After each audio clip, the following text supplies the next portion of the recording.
श्रीम देवी भागवत पुराण धीरे खंड अष्ट त्रयोदश अध्याय। सजनों, आज आपको भागवत पुराण खंड सप्तम स्कंद में भगवती की तरह देवी तीर्थों व्रत तथा उत्सवों के वर्णन के बारे में बताऊंगा, सुनिए। हिमालय बोले, हे देवेश्वरी, इस पृथ्वी तल पर कौन कौन से पवित्र मुख्य दर्शन तथा भगवती के लिए अत्यंत प्रिय स्थान है। हे माता, आपको संतुष्ट करने वाले जो जो व्रत तथा उत्सव हों उन सबको भी मुझे बतलाइए, जिससे मुझ जैसा प्राणी कृतकृत्य हो जाए। देवी बोली, दृष्टिगोचर होने वाले सभी स्थान मेरे अपने हैं, सभी काल व्रत योग्य हैं तथा सभी समयों में मेरे उत्सव मनाए जा सकते हैं, क्योंकि मैं सर्वरूपेणी हूँ। फिर भी हे पर्वतराज, भक्त वात्सल्य के कारण मैं कतिपय स्थानों को बता रही हूँ, आप सावधान होकर मेरा वचन सुनिए। कोल्हापुर एक अत्यंत श्रेष्ठ स्थान है, जहाँ लक्ष्मी सदा निवास करती है। मार्दपुर दूसरा परम स्थान है, जहाँ भगवती रेणुका विराजमान है। तीसरा स्थान तुलजापुर है। इस प्रकार सप्तशृंग भी एक स्थान है। हिंगुजा, ज्वालामुखी, शांकवरी, भारमरी, रक्तदंडिका और दुर्गा, इन देवियों के उत्तम स्थान इन्हीं के नामों से विख्यात हैं। भगवती विंध्यवासिनी का स्थान विंध्य पर्वत सर्वोत्कृष्ट है। देवी अन्नपूर्णा का परम स्थान श्रेष्ठ कांचीपुर है। भगवती भीमा, विमला, श्री चंद्रला तथा कौशिकी के महास्थान इन्हीं के नामों से प्रसिद्ध है। भगवती लीलांबा का परम स्थान नील पर्वत के शिखर पर है और देवी जम्बू देश्वरी का पवित्र स्थान श्रीनगर में है। भगवती गुहा कालिका का महान स्थान है, जो नेपाल में प्रतिष्ठित है, और देवी मीनाक्षी का श्रेष्ठ स्थान है, जो चिदम्बर में स्थित बतलाया गया है। भगवती सुंदरी का महान स्थान वेदारण्य में अधिष्ठित है, और भगवती पराशक्ति का महास्थान एकांबर में स्थित है। भगवती महालसा और इसी प्रकार देवी योगेश्वरी के महान स्थान इन्हीं के नामों से विख्यात है। भगवती नील सरस्वती का स्थान चीन देश में स्थित कहा गया है। भगवती बगला का सर्वोच्च स्थान वैद्यनाथ धाम में स्थित माना गया है। मूल श्रीमद भुवनेश्वरी का स्थान मणिद्वीप बतलाया गया है।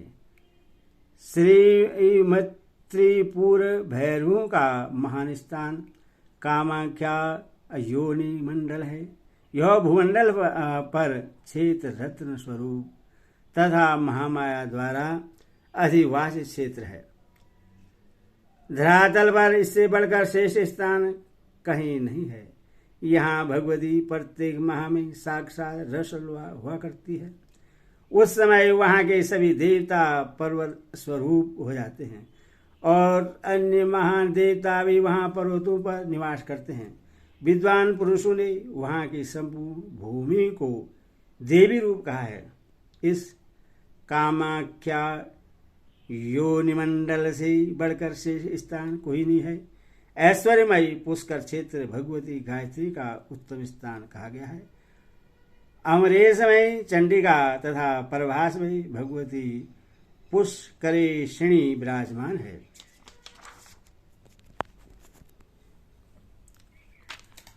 महास्थान नैमिषारण्य में लिंगधारिणी विराजमान है। रास में देवी पुरुहुता और आषाढ़ी में भगवती रति प्रतिष्ठित है। चंडमुंडी नामक महान स्थान में परमेश्वरी दंडिनी और भारभूति में देवी भूति तथा नाकुल में देवी नुकुलेश्वरी विराजमान है। हरिचंद्र नामक स्थान में भगवती चंद्रिका और श्री गिरि पर शांकरी प्रतिष्ठित कही गई है। जपेश्वर स्थान में त्रिशूला और अमृतेश्वर में देवी सुषमा है।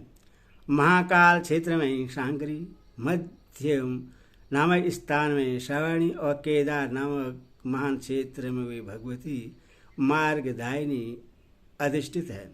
भैरव नामक स्थान में भगवती भैरवी और गया में भगवती मंगला प्रतिष्ठित कही गई है। कुरुक्षेत्र में देवी ईशाणु प्रिया और नाकुल में भगवती स्वयंभू का स्थान है। कनखल में भगवती उग्रा, विमलेश्वर में विश्वेश, 28 में महानदा और महेंद्र पर्वत पर देवी महानता विराजमान है। भीम पर्वत पर भगवती भीमेश्वरी, वस्त्रापद नामक स्थान में भवानी शांकरी और अर्धकोटि पर्वत पर भगवती रुद्राणी प्रतिष्ठित कही गई है। अभियुक्त क्षेत्र काशी में भगवती विशालाक्षी, महालय क्षेत्र में महाबा, गोकर्ण में भद्रकणी और भद्रकर्ण में देवी भद्रा विराजमान है।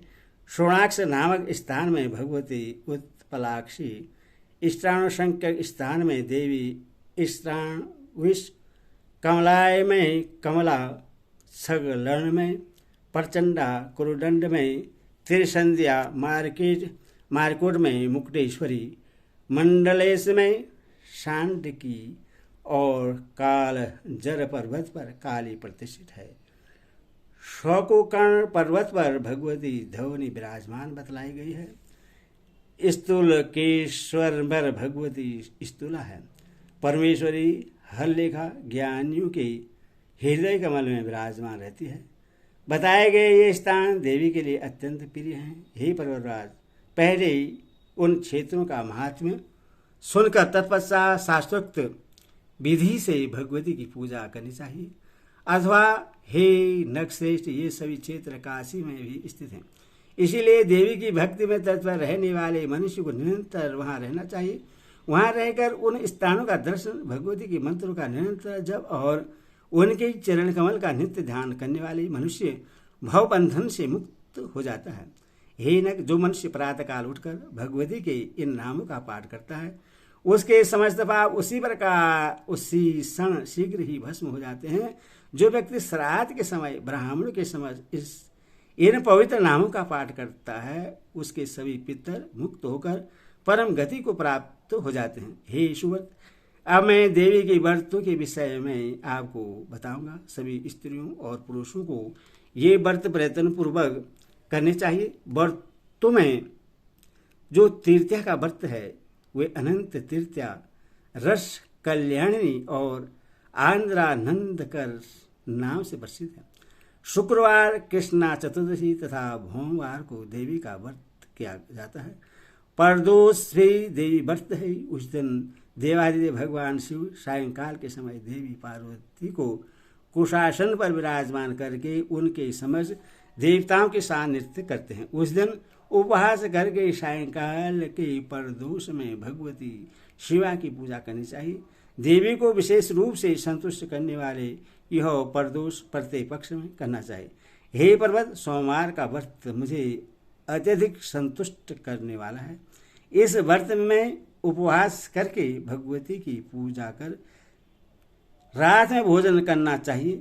इसी प्रकार चैत्र और अश्विनी महीनों के दोनों नवरात्रि व्रत मेरे लिए अत्यंत प्रियकर हैं। हे विभु, इसी प्रकार और भी नित्य तथा नैमित्तिक व्रत है। जो मनुष्य राग द्वेष से रहित होकर मेरी प्रसन्नता के लिए इन व्रतों को करता है, वह मेरा साज पद प्राप्त कर लेता है। वह मेरा भक्त है और मुझे अति प्रिय है। हे विभो, व्रतों के अवसर पर झूला सजाकर उत्सव मनाना चाहिए। मेरा शयनोत्सव, जागरणोत्सव, रथोत्सव और दमनोत्सव आयोजित करना चाहिए। श्रावण महीने में होने वाला पवित्रोत्सव भी मेरे लिए प्रीतिकारक है। मेरे भक्त को चाहिए कि वह इसी तरह से अन्य महोत्सवों को भी सदा मनाए। उन अवसरों पर मेरे भक्तों, सुवासिनी स्त्रियों, कुमारी कन्याओं और बटुकों को मेरा ही स्वरूप समझकर उनमें मन स्थित करके उन्हें प्रेम पूर्वक भोजन कराना चाहिए। साधे धन की कृपणता से रहित होकर पुष्प आदि से इनकी पूजा करनी चाहिए। जो मनुष्य सावधान होकर भक्तिपूर्वक प्रत्येक वर्ष ऐसा करता है वह धन्य और कृतकृत्य है और वह शीघ्र ही मेरा प्रिय पात्र बन जाता है। मुझे प्रसन्नता प्रदान करने वाला यह सब प्रसंग मैंने संक्षेप में आपसे कह दिया। उपदेश न मानने वाले तथा मुझमें भक्ति न रखने वाले मनुष्य के समझ इससे कभी भी प्रकाशित नहीं करना चाहिए। यदि श्रीमद् देवी भागवते महापुराणे षष्ठादशसहस्रं सहितानां सप्तमस्कन्धे देवी गीतायां श्रीदेव्याः महोत्सव व्रत स्थानवर्ण नामाष्टोध्यायो। भक्ति माता की जय। सदुर्वासे निवेदन है कि आप इस चैनल को लाइक एंड सब्सक्राइब जरूर कर दें।